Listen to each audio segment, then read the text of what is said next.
лагерь розпався, и русини вернули собі права у всіх странах, кроме України. Що за монстри антирусини стали у посткомуністичній Україні? Петро Медвідь, русин із Пряшівщини. Він так часто тепер пише многі добрі статті, касається юридичних сторон. Він так і каже, дійсно, розпався соціалістичний лагер, рухнули всі оті перепони, і всі держави бувшого соцлагеря зразу реабілітували і встановили права людей і русин у своїх державах. Ті, що були отняті комуністами в їх державах, а в нас українськими комуністами, які з нами говорили, або з нашим народом говорили, на чистій українській мові, не русським язиком.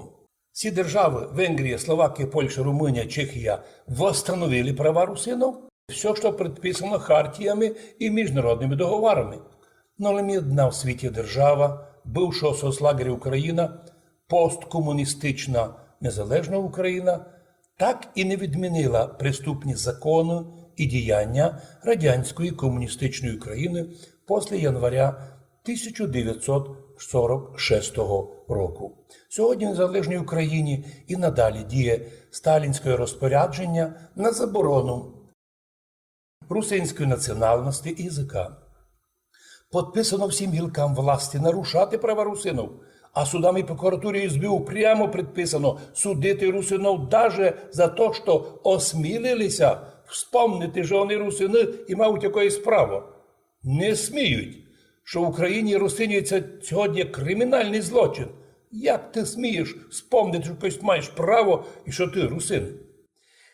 Звісно, зазвідаємо і днішню Європу, Європейський Союз, розхвалений, що вам чекати від України якусь міфічну боротьбу із корупцією, з провалом економічних реформ, коли Україна, в принципі, не признає європейські права людини, просто, в принципі, не признає публічно. І в їх отчотах постійно написано «не є порушень». Недавно венгерська община в Києві предоставила другий паралельний доклад ОБСЄ о грубейших нарушеннях прав національних меншин. І зразу мадяри стали недобрі.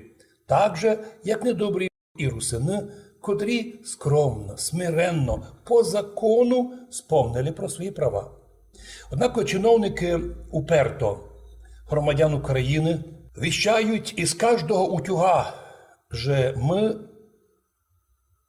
з нарушеними правами нацменшин йдемо в Європу. Тупо ігноруючи злочини влади проти русинського народу, проти других народів. Якщо б Україна і влада не рвалися в Європу, казали б ми, недемократична, слаба, економічно упала до ниже плінтуса, бідна держава. Влада того довела. Но колися влада, котра все вже зруйнувала, що лише можна кичитися, що вона хоче до Європи, це вже не надсмішка, а просто натуральний цинізм.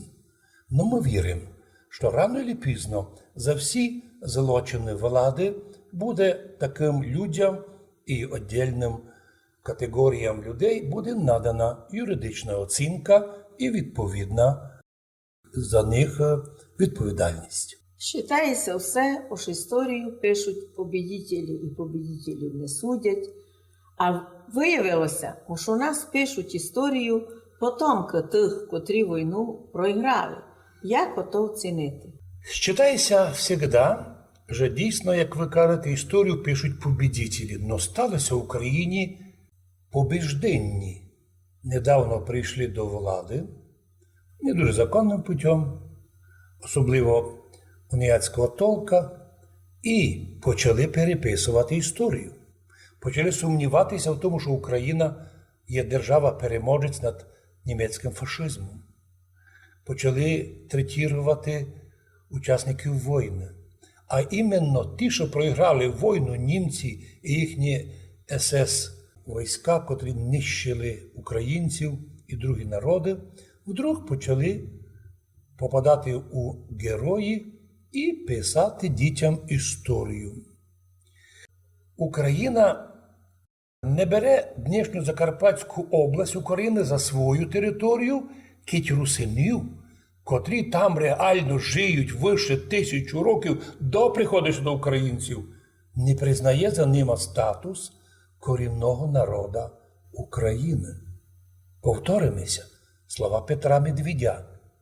Він починає сумніватися, Петро Медвідь каже, раз Україна, народ, котрий тут жиє 1000 років корінні русини, в тому числі мадяри, не признає за корінних, а самі вони прийшли на совєтських танках, але у 46-му році. То значить, виходить, що вони не признають, що ця територія є легітимна. Представник русинов на Словакії Петро Медвідь пише, закон о корінних народах України є дальшим доказом. Уж Київ не лише не рушає права русинов, а й переписує і викривлять історію, як би муселем не хотіло. Що мав у виду Петро Медвідь? Продовжує його, що він казав, ми видимо, що по новому закону України о корінних народах іменно русини перші і на всі 100% підпадають під цей закон.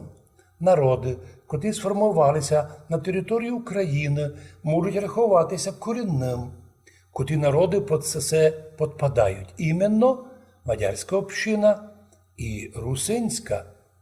Наприклад, мадярська община в Полтаві є, але туди мадяри прийшли сформовані і там не можуть бути корінними.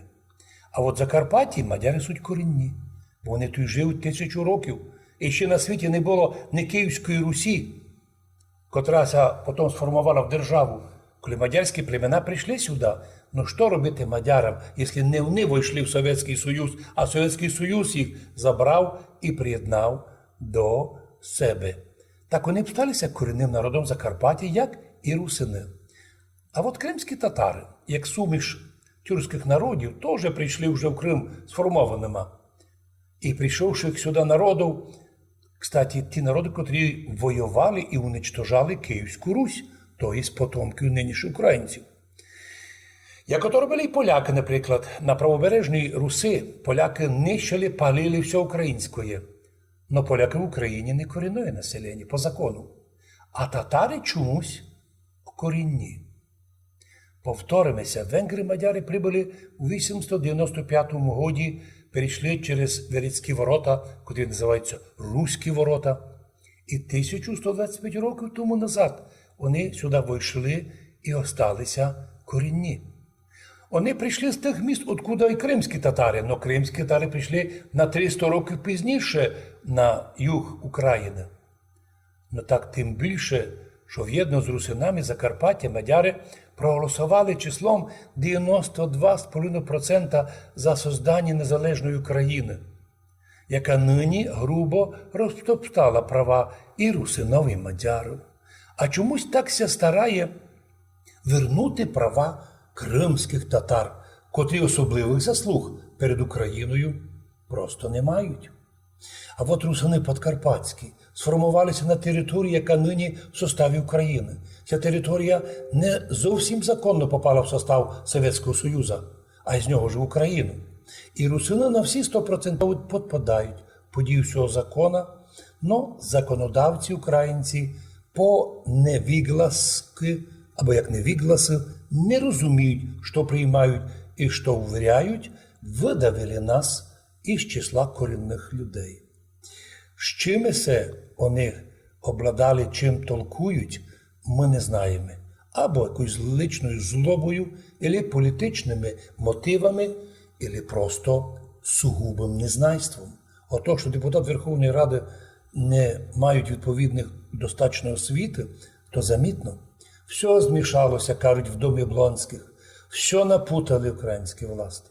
Звадили і сконфліктували нашу державу з усіма сусідами, країнами. А внутрі творять нарушення прав, в першу чергу, подкарпатських русинов. На жаль, під рукоплескання глухонімого Євросоюзу. Невже українська влада руйнує свідомо нашу державу, коли робить такі речі? Ведь мали б вона все робити, щоб об'єднувати народ. Навіть 5 людям національній машині дати відповідні права. Тим більше мирним русинам, не захотіли признати, а самі українці туди прийшли лише у 46-му році, і то насильственно на танках, вопрос стоїть тепер не риторично. Вопрос повністю підпадає під міжнародні санкції про геноцид народа і за нього відповідні санкції і послідствия, які не мають якогось періоду часу. Вони завжди будуть актуальні. Як би ми хотіли то донести до опонентів, або, можна сказати, прямо до ворогів русинського народу зі сторони українських чиновників.